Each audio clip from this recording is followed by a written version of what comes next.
Bien, nuestro siguiente ponente es Alberto José Ramos.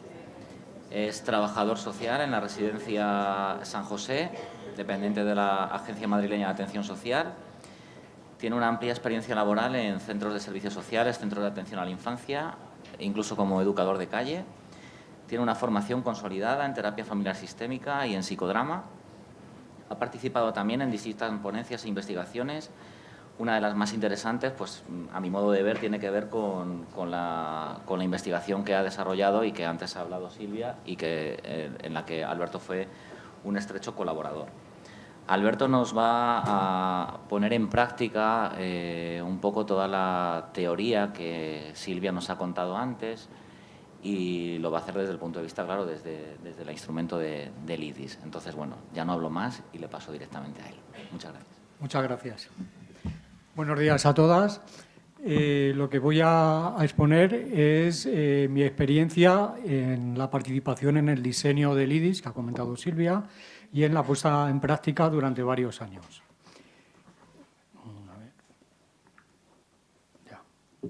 Entonces, los diagnósticos sociales no se dan en el vacío, sino que se dan en el contexto de un recurso, de una intervención y de una historia social. Primero voy a hablar brevemente de ellas y luego ya pasaré a entrar a hablar del diagnóstico social. El primer elemento en el que se dan los diagnósticos sociales es, en este caso, los centros residenciales de mayores. Comentar, bueno, esto ya lo hemos visto antes, comentar unos datos muy breves, y es que en España hay alrededor de 5.500 residencias de mayores y aproximadamente 236.000 usuarios de residencias de mayores. Estos son datos que ha publicado el Inserso en el 2015 en el informe 2014 Las personas mayores en España. A nivel de la Comunidad de Madrid hay alrededor de 474 residencias de mayores y unos 19.000 usuarios de residencias. Esto quiere decir que el sector de las residencias de mayores es un sector muy importante y significativo, tanto por número de centros como por número de usuarios y por profesionales que trabajamos en ellos. Los centros residenciales son definidos por el antiguo Servicio Regional de Bienestar Social, actual AMAS, como centros destinados a personas mayores que no pueden vivir temporal o permanentemente en su entorno habitual por razón de su dependencia o perfil social o económico. Entonces, los usuarios son personas que están en situación de dependencia o precariedad socioeconómica, en su mayoría. Y solamente comentar de las residencias de mayores un aspecto que a mí me parece muy interesante, y es que el residente vive de forma permanente en el recurso, con lo cual la relación que establece con los profesionales que trabajamos allí es una relación diferente a la que se da en otro tipo de recursos. Hay un menor espacio para la privacidad, el residente tiene menor control sobre su privacidad y, en cambio, hay un mayor espacio para los afectos y la familiaridad. Una pregunta que nos ayuda a reflexionar sobre esta situación es si el residente vive en nuestro trabajo o nosotros trabajamos en su casa. Entonces, bueno, es una cosa que siempre tenemos que tener presentes. El siguiente elemento en el que se dan los diagnósticos sociales es la intervención social. En este caso, la intervención social está dentro de la intervención interdisciplinar que se da en la residencia. Hemos de decir que la residencia es un recurso sociosanitario. Presta una atención integral que va desde los cuidados básicos de las actividades de la vida diaria, como puede ser la alimentación, higiene, etcétera, a cuidados especializados, como es el servicio médico, enfermería, trabajo social, fisioterapia y terapia ocupacional. Y en los centros ocupacionales y de discapacitados también está ahí la atención psicológica, que en las residencias de mayores no está contemplada en las de la Agencia Madrileña de Atención Social. Y estos servicios se prestan dentro de una relación formal y otra relación informal, que ya hablé antes de ella, que es productora de afectos, pero que a veces también en ocasiones es productora de situaciones de tratar mal al residente, que es algo en la que los profesionales que trabajamos en las residencias tenemos que estar muy al tanto. El equipo técnico asistencial, como llamamos nosotros, o equipo interdisciplinar, está compuesto, pues, el médico, la enfermera, los auxiliares de enfermería, aunque hay gente que piensa que las auxiliares de enfermería no forman parte del equipo en sí, la fisioterapeuta, el terapeuta ocupacional y el trabajador social. Y básicamente tenemos dos funciones. Una es realizar la valoración integral del residente y otra, elaborar el plan de cuidados interdisciplinar y llevarlo a cabo. Ese plan de cuidados abarca tanto los cuidados relativos a las actividades básicas de la vida diaria como a otros aspectos del residente, como pueden ser la comunicación, el bienestar, la participación, la comunicación, el estado de ánimo. Y esto lo hacemos sobre todo en 3 momentos. Uno, lo hacemos al ingreso. Otro, lo hacemos cada 6 meses. Hacemos una revisión de la valoración integral y del plan de cuidados. Y luego siempre que es necesario porque hayan cambiado las situaciones del profesional. El trabajador social, que forma parte de este equipo, tiene una serie de funciones que las principales las he puesto ahí, como son la recepción y acogida de los nuevos residentes, el seguimiento de la adaptación e integración del residente, el apoyo psicosocial, información y gestión de recursos y prestaciones, relación con la familia del residente, favorecer la dinámica residencial, la protección legal de los residentes que lo requieran, la atención en la defunción y el duelo, la dinamización de la vida residencial. Si hay animadores socioculturales, estupendo, y si no, pues ahí solemos llevar nosotros ese papel, y la coordinación del voluntariado. Y ahora, el trabajador social, además de esas funciones, aporta al equipo una especificidad que es diferente a la del resto de los compañeros. En función a la relación que tenemos con el residente, que es una relación integral en la que abarcamos las distintas dimensiones del residente, aportamos al equipo una visión integral del residente. No está limitada solamente a un aspecto concreto, como puede ser, por ejemplo, la situación del médico. Aportamos su dimensión personal, familiar, social e institucional. De alguna manera, llevamos al equipo interdisciplinar la subjetividad del residente, cómo vive la atención que está recibiendo y el vivir en la residencia. Somos los mediadores entre el residente y la familia y el centro. De alguna manera nos convertimos también en el defensor del residente dentro del equipo, de su individualidad, autodeterminación, satisfacción, etc. Y luego estamos en un lugar privilegiado para detectar el tratar mal del residente. No hablo ya aquí del maltrato institucional, que el maltrato cualquier profesional lo puede detectar y obra en consecuencia si alguna vez lo encuentra, sino ese maltrato de baja intensidad que se da a diario en los cuidados diarios del residente, en los que cualquiera podemos entrar y que se traduce pues, en situaciones de faltas de respeto o de infantilización del residente, etc. El tema de la familiaridad, que hablé antes de ella, es productora de afectos, pero también, como dije, puede ser productora a veces de un tratar mal al residente que tenemos que evitar. Luego, el tercer elemento en el que se dan los diagnósticos sociales es la historia social. En este caso, la historia social está integrada en la historia integral del residente. Es una aplicación que tiene el AMAS, aplicación informática, desde noviembre del 2007 y consta de datos administrativos que se vuelcan de otra aplicación administrativa, de la historia social, la historia de fisioterapia, la historia de terapia ocupacional, la historia médica, la historia de enfermería, la historia de psicología, aunque en las residencias de mayores no tenemos la figura del psicólogo, y los planes de cuidados interdisciplinares. Y esta historia cuenta con una serie de herramientas como son la posibilidad de cargar documentos, definiendo qué profesionales pueden acceder a ellos, la emisión de informes, emisión de recetas, elaboración de listados y un sistema de avisos e incidencias. Ahora vamos a ver brevemente la historia social que está dentro de esta historia integral del residente. Consta de una serie de apartados como son los datos generales o administrativos, los datos del ingreso, la situación familiar, situación económica, pues como la mayoría de las historias sociales, y luego tiene otros aspectos ya propios de la residencia de mayores, como es el tema de la integración y adaptación del residente en el centro, los diagnósticos sociales, los tratamientos. Aquí sería la intervención, pero el término que han utilizado viene un poco del modelo médico, la evaluación que hacemos cada 6 meses, el evolutivo, que sería nuestro registro diario de trabajo, y los datos de la defunción. La manera de funcionar que tenemos es que cada profesional trabaja en su historia y tiene la capacidad o la posibilidad de consultar la historia de los demás compañeros. Nuestra residencia es muy pequeña, son 48 plazas, todos son personas válidas, aunque hasta el verano pasado también teníamos personas dependientes, con lo cual los profesionales somos muy accesibles unos a otros y tenemos poca necesidad de consultar la historia de los compañeros.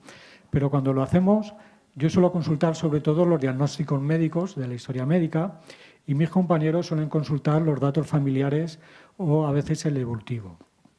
Esto puede constituirse en un área de conflicto. El que otros profesionales puedan tener acceso a la historia social puede ser difícil de aceptar, pero tenemos que pensar primero que la historia, en este caso la historia social, no es la historia del profesional, es la historia del residente.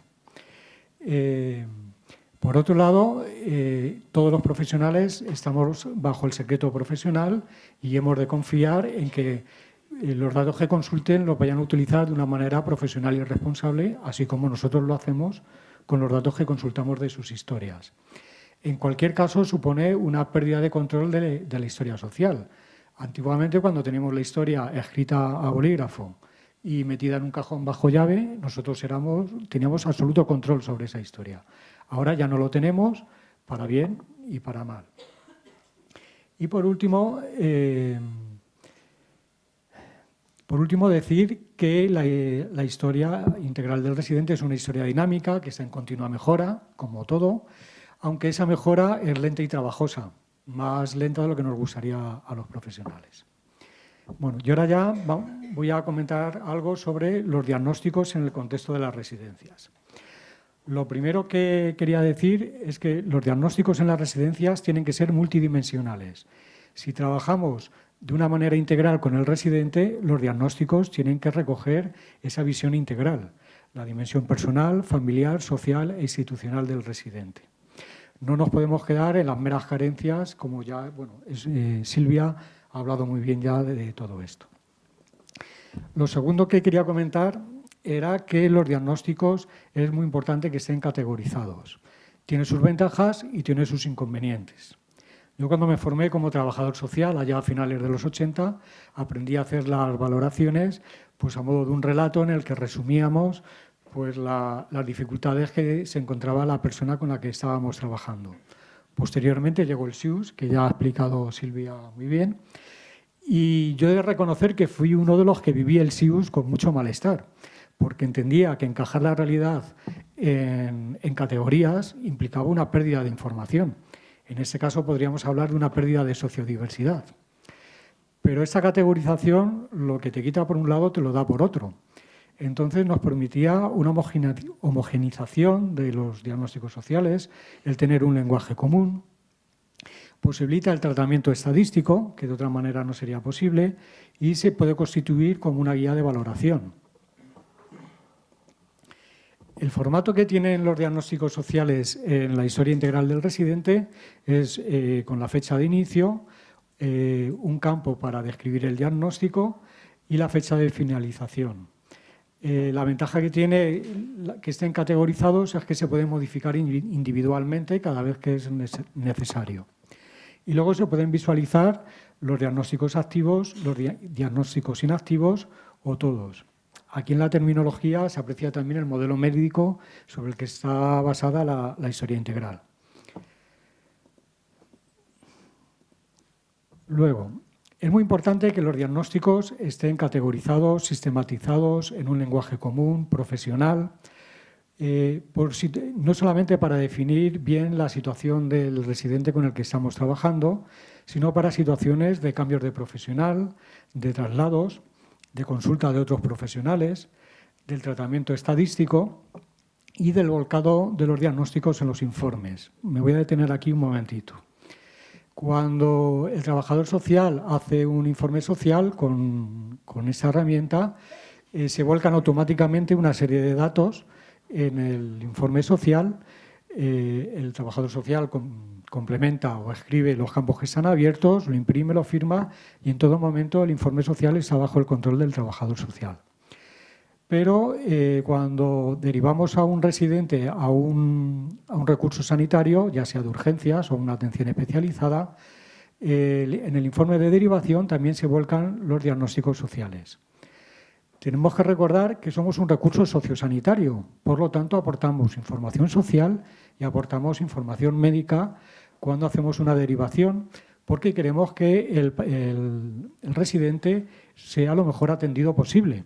Y sobre todo en situaciones de residentes dependientes que a lo mejor no pueden expresarse con la facilidad que puede hacerlo un autónomo, cuanto más información tenga el médico, mejor le va a atender. Pero este volcado en los informes de derivación se hace sin la participación del trabajador social, lo que supone también una pérdida de control sobre esos diagnósticos sociales. Pero también recordar otra vez que la historia no es del profesional, sino que es del residente. Y también por ley, desde hace un tiempo, los usuarios tienen derecho a acceder a su propia historia, con lo cual es muy importante que los diagnósticos sociales, en este caso, que figuran en la historia social, sean rigurosos, sean precisos, en un lenguaje profesional y consensuado por todos los profesionales. Y todo esto nos lo da el IDIS, del que ha hablado Silvia, y que es el instrumento de formulación para diagnósticos sociales en residencias de mayores. Entonces, voy a hablar ahora de mi participación en el diseño del IDIS.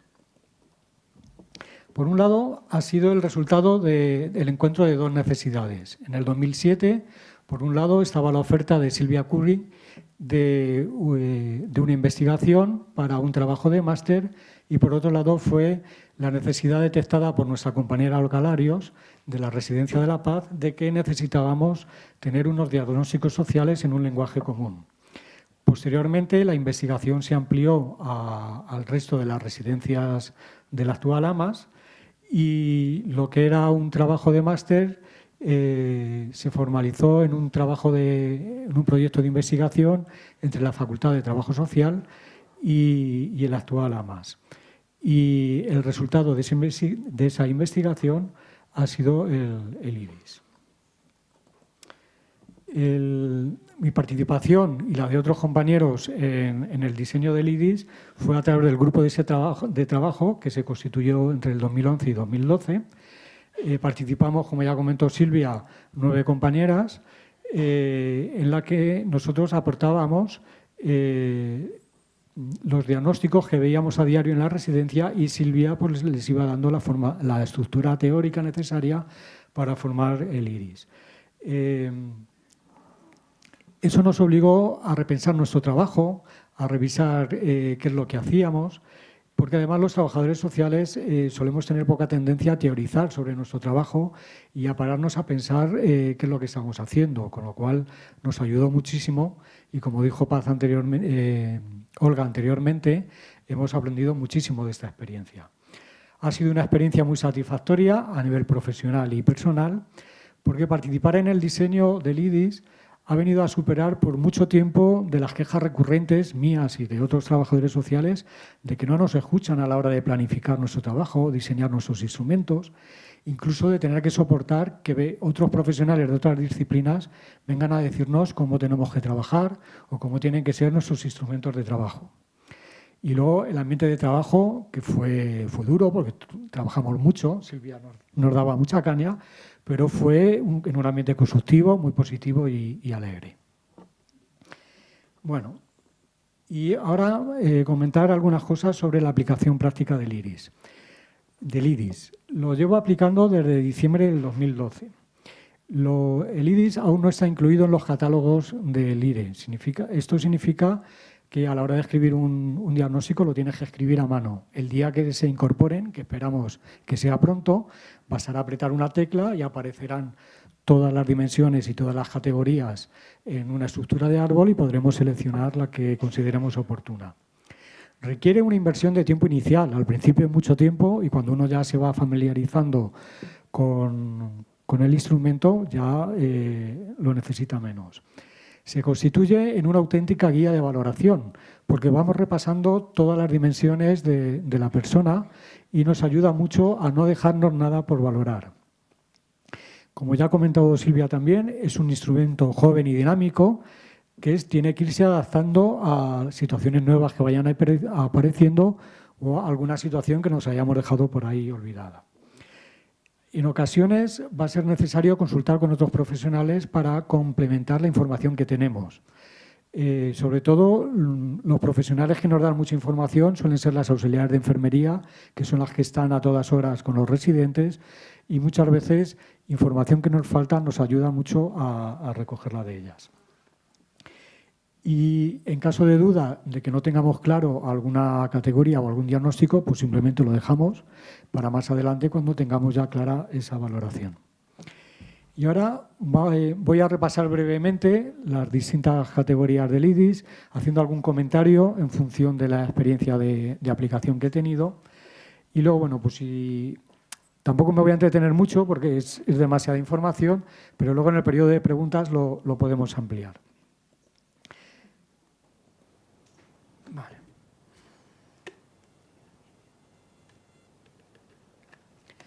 La primera dimensión es la individual personal. Y entonces la primera subdimensión son los antecedentes personales. Como comentó Silvia, esto solamente lo reflejamos como diagnóstico siempre y cuando sea un factor que determine la situación actual del residente. Si un residente ha tenido una situación por ejemplo, de problema de vivienda, pero esto fue hace 20 años, pues prácticamente en el momento actual no nos sirve para nada. En cuanto a la institucionalización previa al ingreso, puede ser por haber estado en una residencia anterior, en un albergue, en un centro de discapacidad, que determina mucho también cómo ha sido el ingreso o cómo viene la persona a la residencia en este caso. En cuanto a dependientes sin capacidad de decidir el ingreso, es un dato muy importante. Esto se refiere a aquellas personas que por un deterioro cognitivo no tengan la capacidad de decidir si quieren estar en la residencia o no, aunque no se opongan a estar en ellas. Entonces, es un factor muy importante porque tiene implicaciones legales, tiene implicaciones personales y familiares. Estamos obligados a comunicar al juzgado cuando se produce una de estas situaciones. En cuanto a los antecedentes de la situación de exclusión social, es frecuente en nuestra residencia, que es una residencia de personas autónomas, y la vivencia de la exclusión es muy diferente entre unos residentes y otros. No es lo mismo cuando nos llega una persona que lleva 20 años en una trayectoria de exclusión o cuando nos llega una persona que ha sido un proceso del último año y que ha acabado en una residencia por una situación de emergencia. En cuanto al ingreso por falta de condiciones de habitabilidad de la vivienda, antes se daban muchas situaciones de viviendas pues, de una situación muy precaria, con humedades, etcétera. Ahora, sobre todo, lo que se dan son situaciones por siniestro, que pues, arde una vivienda y la persona no tiene dónde ir y acaba en una residencia, o por problemas de barreras arquitectónicas. En cuanto a los antecedentes de maltrato físico y psicológico, aquí entra también el tema de la violencia de género y, como en otros recursos, hay veces que es difícil diferenciar lo que es un conflicto de pareja a un conflicto de violencia de género. Pero es muy importante diferenciarlo y, sobre todo, cómo la familia y el usuario lo relata, aunque no haya sido exactamente así, pero lo que nos importa es la vivencia que tiene el usuario de ello. En cuanto a los antecedentes de abuso sexual, afortunadamente no conocemos ninguno, y antecedentes por negligencia o situación de abandono o desamparo en nuestra residencia no suelen darse al ser una residencia de autónomos. Y antecedentes por maltrato a terceros tampoco tenemos conocimiento de ninguno. Sí.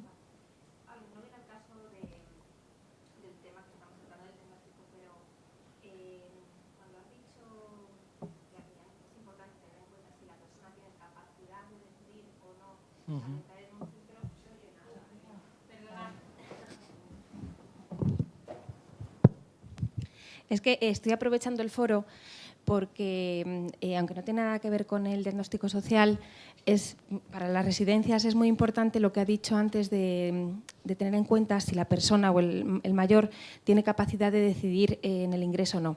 Y es que me consta que recientemente ha salido algo de la Audiencia Provincial, que es obligatorio que tengan ya el internamiento no voluntario por parte. ¿Es correcto? Sí. Porque nos pongas un poco al día si sabes, porque estamos perdidos en esto y si sabes algo. Sí. A ver, tenemos la obligación de las primeras 24 o 48 horas comunicar al juzgado que ha ingresado una persona que no tiene capacidad de decidir al ingreso. En unos días, nos ocurrió hace poco, se presentan personas del juzgado en la residencia a valorar si realmente esa persona está en condiciones o no de decidir su ingreso. Y en el plazo de una semana recibimos un FAS donde el juez autoriza a que esa persona permanezca en la residencia. Puede ser un trámite, pero necesitamos la validez legal. Eso no significa que la persona no pueda trasladarse de residencia, no pueda decidir que vuelve con la familia, etcétera. Solamente hay que mantener en todo momento informado al juzgado de esta situación. Bueno, lo siguiente es la situación jurídica. Los diagnósticos de la situación jurídica requieren también unos campos complementarios que figuran en la historia social, en otros apartados de la historia social. En cuanto a la situación legal de incapacitación, se puede dar tanto en residentes dependientes como autónomos, e incluye la incapacitación en trámite. El ingreso no voluntario es diferente a lo que hemos hablado antes. El ingreso no voluntario se refiere a cuando un juez le ordena el ingreso de una persona en una residencia. Eso quiere decir que la persona va a estar en la residencia, quiera o no quiera, y no se puede mover de allí sin que el juez lo autorice. El ingreso por emergencia social son cuando las situaciones requiere que haya un ingreso en las primeras 24 o 48 horas por una situación de emergencia. Y en unas semanas tendría que pasar una plaza definitiva de residencia. Condiciona mucho la vivencia que tiene el residente del ingreso en la residencia.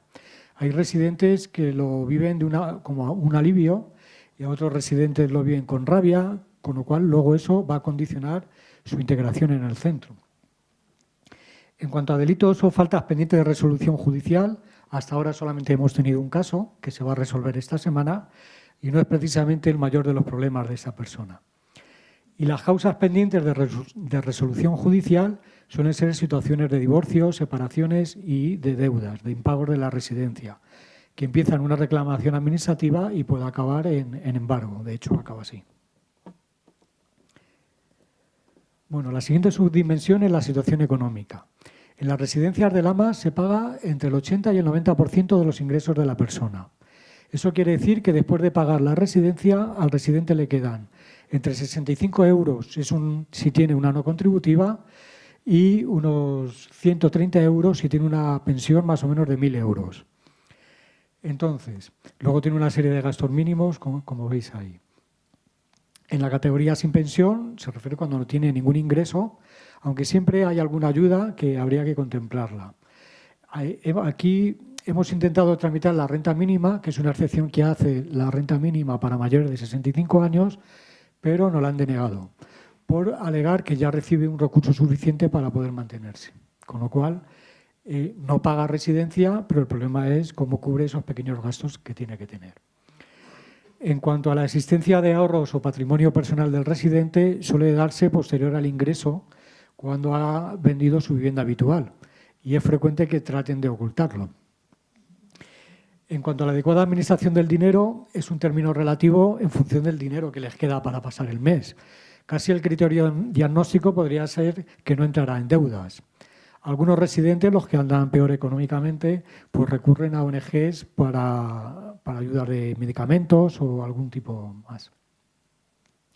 En cuanto a la dificultad personal para la administración del dinero, están los que no pueden o no saben administrarse y están los que pueden y saben pero no quieren. Simplemente priorizan unos gastos sobre otros y no les importa para nada incurrir en deudas, en este caso con la residencia. El apoyo económico por parte de la familia debería recoger el tema de los amigos o entidades benéficas, entidades religiosas, etc.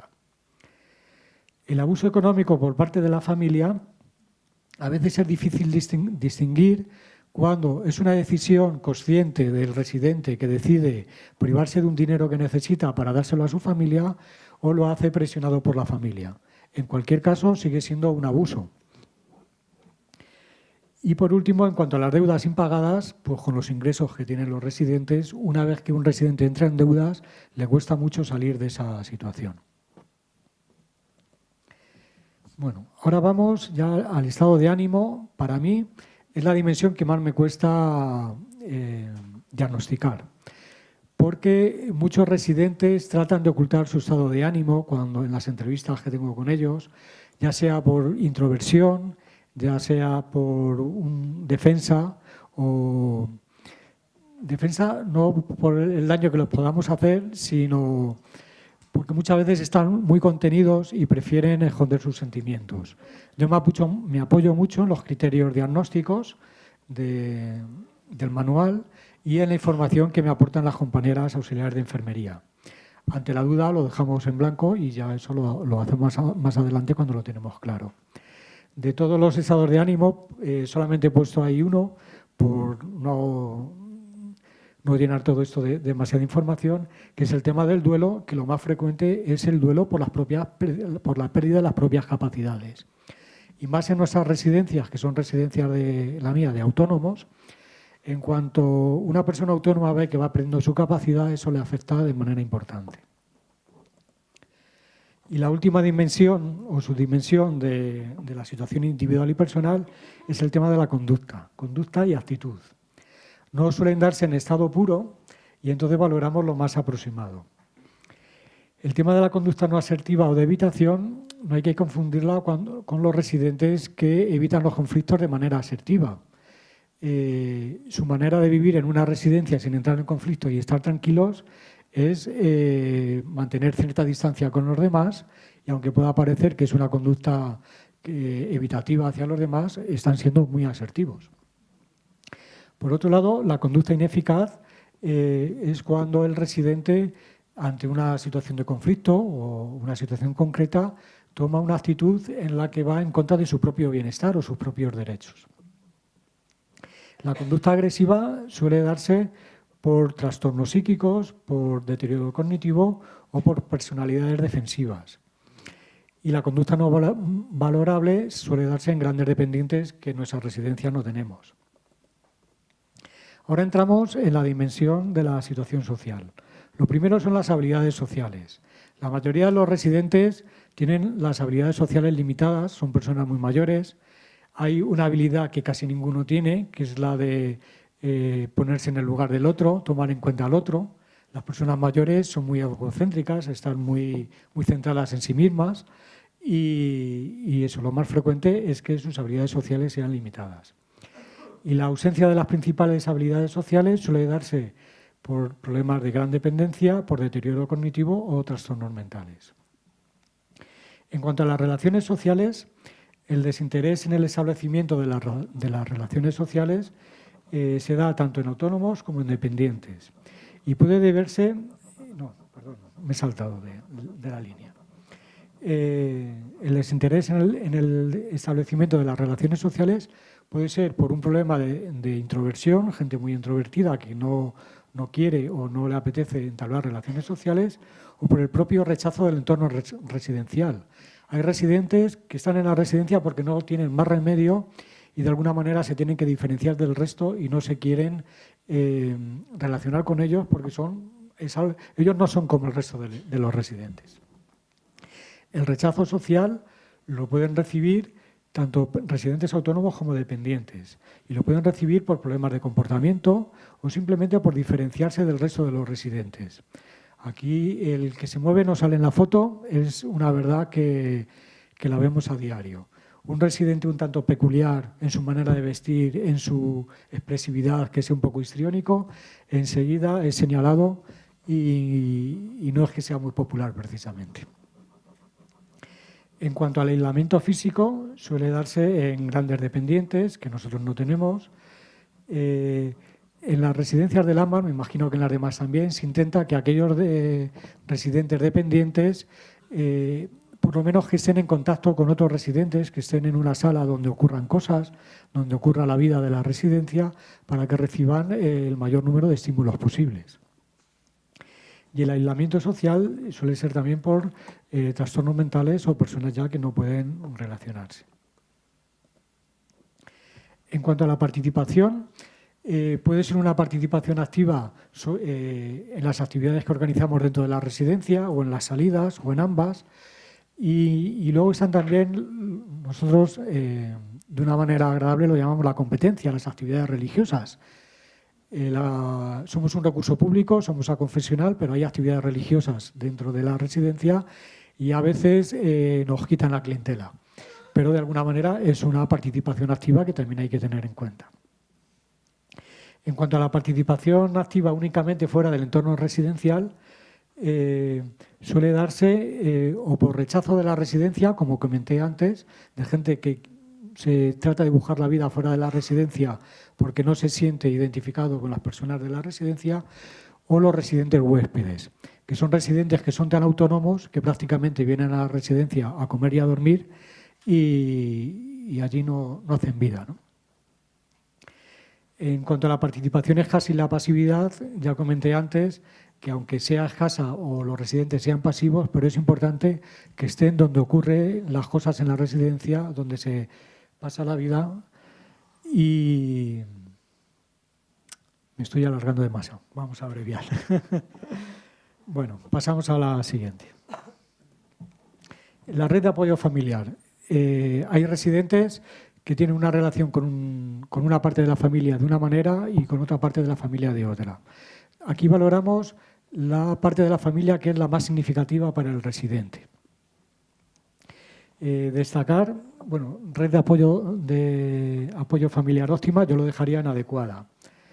En cuanto a las dificultades de la situación socioeconómica, lo más frecuente es la sobrecarga laboral y familiar y la lejanía con el domicilio familiar. Dificultades funcionales severas en la relación familiar no suele darse porque cuando el residente llega a la residencia ya ha roto la relación con la familia. Y en cuanto a la ausencia de red del apoyo familiar, en nuestra residencia el 29% de los residentes o no tiene familia o ha cortado su relación con ella. En cuanto a la red personal de amistades o personas significativas, pueden ser más importantes que la propia familia y pueden ser personas de dentro de la familia o fuera, o sea, de dentro de la residencia o fuera de la residencia. En cuanto a la dimensión institucional, en cuanto a la atención, la relación del residente con la atención profesional, la relación conflictiva puede ser por motivos justificados o no. Estamos con la atención profesional. La relación conflictiva puede darse por motivos justificados o no y puede ser un rechazo a la atención que está recibiendo de una manera activa o manera pasiva. Gente que le marcan unos cuidados, una dieta y él la infringe sin ningún pudor. En cuanto a la relación de las normas con las normas de convivencia, lo más corriente son los horarios, el fumar, el respeto a los trabajadores, las habitaciones, etcétera. Bueno. En cuanto a la relación del compañero con el compañero de habitación, nuestras residencias son todo plazas individuales y no tenemos gente que comparta la habitación. Aquí habría que incluir, no están contemplados los matrimonios, parientes que viven juntos en la misma habitación y está pendiente de actualización. En cuanto a la relación de la familia del residente con el centro, ya comentaba que la situación de insatisfacción puede ser por motivos justificados o sin ellos. Y hay familias con las que no nos relacionamos porque los residentes son tan autónomos que se relacionan con su familia fuera de la residencia y la familia no tiene ninguna necesidad de venir al centro. Por último, en la situación institucional, comentar que las dificultades de adaptación e integración en el centro por rechazo social puede ser problemas culturales y también por problemas de estatus. Hay personas que han tenido un buen estatus en la vida anterior a la residencia y cuando entran en la residencia se encuentran descolocados y, es más, los propios residentes pueden rechazarles. Y bueno, ando muy mal de hora, todo eso me lo voy a saltar. Y luego, si queréis, en el turno de palabra podemos ampliarlo. Y solamente unas breves conclusiones. Primero, que no podemos separar los diagnósticos sociales del contexto, del recurso, de la intervención y de la historia social donde se dan. Que el IDIS nos ofrece unos diagnósticos multidimensionales, redactados de manera técnica, rigurosa y precisa, en un lenguaje profesional y compartido por los profesionales, que constituye una guía de valoración y que tiene la capacidad del tratamiento estadístico. Participar en su diseño ha supuesto una experiencia, junto con mis compañeras, una experiencia de crecimiento personal y profesional y que es una herramienta muy joven y que requiere seguirse actualizando. Y nada más. Muchas gracias por la atención prestada.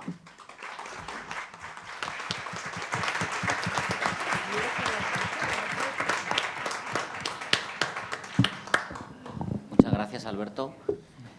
Fantástico que se pueda poner elementos prácticos a la teoría que antes ha explicado Silvia. Y bueno, si alguien quiere tomar la palabra, pues es su turno ahora mismo.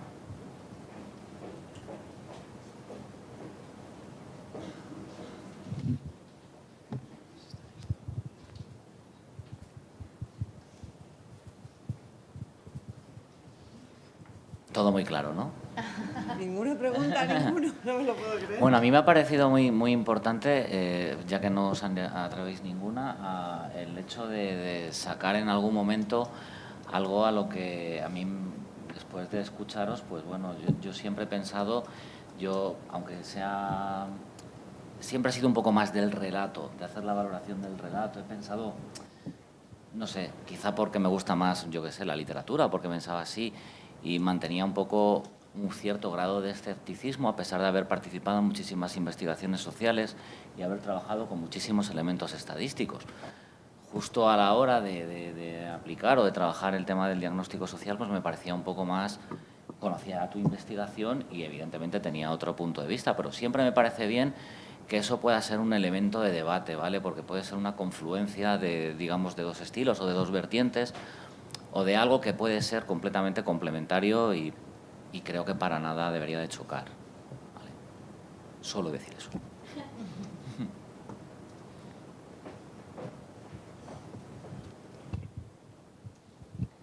Bueno, yo no sé si es una pregunta, si es una reflexión o al menos algo que a mí me preocupa. Cuando se hacen los diagnósticos, salen indiscriminadamente, viene a un servicio de atención médico, da igual si es un juzgado, da igual si es para una derivación a donde sea. Es verdad que es del residente, pero no creo que esa información tenga que ser dada a todos o a cualquier sitio sin discriminar.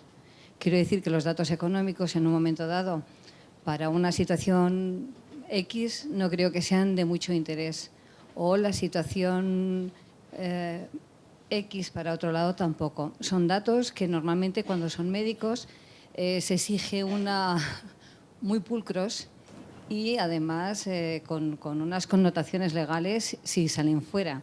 Pero parece ser que cuando son datos sociales no tienen la misma consideración y sin embargo todo el mundo se permite enjuiciar, y digo enjuiciar, las situaciones de estas personas. Entonces a mí me parece que, por lo menos me preocupa, que no sé si es objeto de debate ahora, pero sí que me parece que hay que poner la mirada y la atención a las consecuencias que tiene, valoraciones que hacemos que incluso a veces son temporales y que se quedan luego como definitivas. Valoraciones que rayan a veces también con la objetividad en vista de los datos que tenemos y que después pueden variar. Y no siempre están actualizados y muchas veces se quedan en el lugar de recogida, pero luego no les llega posteriormente las nuevas actualizaciones. Y sobre eso se trabaja. Otras situaciones que se dan es que la recibe la familia y hay datos que son del profesional para trabajar con la familia, pero no son datos para entregar a la familia. Y no es que se esté, quiero decir, porque son de otro objeto de tratamiento.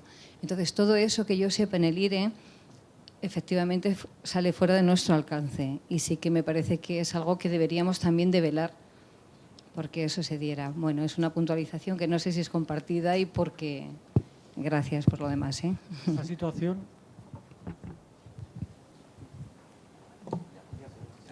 Esta situación, en opinión de los trabajadores sociales, no está resuelta adecuadamente. Esto es un área de conflicto que tenemos y que está pendiente de una solución que nosotros consideremos adecuada. Lo que pasa es que, bueno, no es este el foro adecuado pues para profundizar en esta situación. Pero los trabajadores sociales, pensando que sí tiene que haber esa transferencia de información, pero no debería ser de esa manera que se hace. Pero eso es algo que está pendiente de hacerse de otra manera más acorde con lo que nosotros opinamos. Y es hasta ahí te puedo decir, porque es algo que todavía no está resuelto y en lo que a nivel interno del AMAS estamos tratando de modificar. Hablo un minutito. Como voy a hablar ahora, pues es que ese es precisamente el tema de mi intervención. Sí. O sea que, si queréis, pues ahora podemos debatir sobre eso largo y tendido, porque hay mucho que debatir, mucho que contabilizar y poner conceptos claros.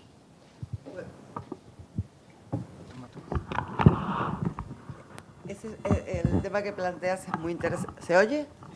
Es muy interesante porque en la investigación que hice yo visité todas las residencias y hablé con todos los trabajadores sociales. Entonces, era un motivo de altísima preocupación para muchísimos de ellos el hecho de que los diagnósticos sociales estuvieran saliendo por defecto junto con el informe médico a cualquier tipo de servicio. En el caso que me contaban eran sanitarios. Pero da igual, salían al exterior. Y además salían sin control del trabajador. Y muchas veces los trabajadores sociales al principio ni siquiera sabían y se enteraron porque empezó a dar problemas. Entonces, eso fue un tema de conversación en todos los centros prácticamente. Evidentemente, el diseño del IDIS no podía resolver este conflicto y así se lo dije a todos. También es verdad que si pretendemos que... A ver, ahora igual no estáis de acuerdo, pero no importa, esto es un debate. El hecho de que el diagnóstico social se adjunte al diagnóstico médico y a todos los demás diagnósticos que hay en el caso de un residente, me parece que de alguna manera es un inicio de reconocimiento de la importancia de los factores sociales de la salud. Entonces, yo he escuchado diferentes opciones que no puedo entrar, yo no pertenezco a la AMAS, entonces yo no puedo entrar a contarlos. Se están valorando diferentes soluciones. Pero si nos negáramos, que además creo que tampoco podemos legalmente, a emitir el diagnóstico social, sí es verdad que estamos restringiendo nuestra participación en una concepción amplia del concepto de salud. Y me parece que, vale, tenemos que regularlo, tenemos que ver cómo lo hacemos, tenemos que ver cómo protegemos ciertos datos confidenciales, pero me parece que restar esa importancia al trabajo que hacemos los trabajadores sociales y al concepto amplio de salud que sí debe incluir la situación social del residente, me parece que sería un error por nuestra parte. Yo había escuchado y se había valorado, yo no sé qué decisión va a tomar la AMAS, que los trabajadores sociales dispusieran, por ejemplo, de 2 pestañas diferentes, o sea, que parece la solución más rápida, ¿no?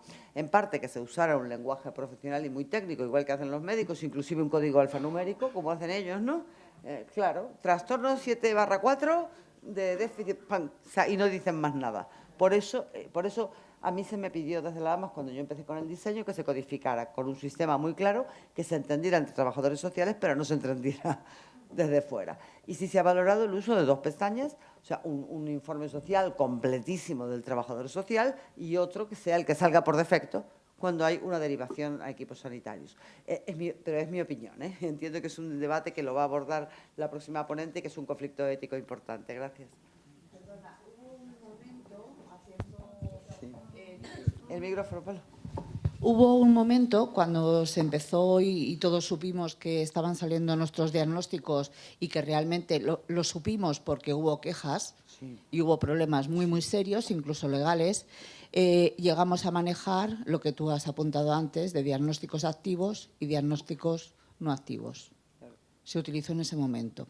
De una manera que entre nosotros, cuando había un traslado de residentes, sí que la otra residencia podía ver también Claro. los diagnósticos inactivos y ver un poco cuál había sido los cambios que se había producido de ese residente en la anterior residencia y un conocimiento integral desde el inicio hasta el fin, pero sí que en diagnóstico activo hacíamos ver y señalar lo importante que veíamos, sabiendo ya que estaban saliendo nuestros diagnósticos a derivaciones médicas, pero que eran muy dispares, porque sí que considerábamos que para derivaciones hospitalarias era muy importante que supieran pues, relaciones familiares, necesidades que tuviera para las actividades de la vida diaria, etcétera, etcétera. Pero, sin embargo, para una consulta externa de un oftalmólogo no tenía por qué saber todo aquello. Entonces, hubo en un primer momento que utilizamos los diagnósticos activos e inactivos. Sí, en este momento todavía está pendiente la digitalización, o sea, la incorporación informatizada del contenido del IDIS, pero creo que al hilo de esa incorporación informática, si se hace, pues contarán también con colaboración externa, yo creo que también participaré, y se va a proponer algún tipo de solución a este problema en concreto, claro. Perdón, una pregunta al hilo de que estáis hablando. ¿No tienen fecha? Quiero decir, si un certificado de convivencia de padrón tiene entre un mes o 3 meses de duración, un diagnóstico social, si hay algo que cambia en la vida, son los diagnósticos. Entonces, quiero decir que al margen que uno decida que es activo o no activo, nada que tenga una fecha superior a 3 meses, digo yo que desconozco vuestra aplicación, pero nada que esté registrado con una fecha anterior a 3 meses debería tener ningún tipo de validez. Porque, es decir, es como si yo veo un informe de un ciudadano clínico de un informe del año 2005. Entiendo que no tiene ninguna validez. Es que esta cosa de que los diagnósticos sociales, cuando la sociedad, uno y las relaciones y todo lo que nos pasa, más de 3 meses no debería tener en sí mismo ninguna validez. A ver, ya comenté que los diagnósticos tienen una fecha de inicio y una fecha de finalización. Y luego periódicamente revisamos la situación de los residentes y ahí actualizas toda la historia, todos los aspectos de la historia social del residente.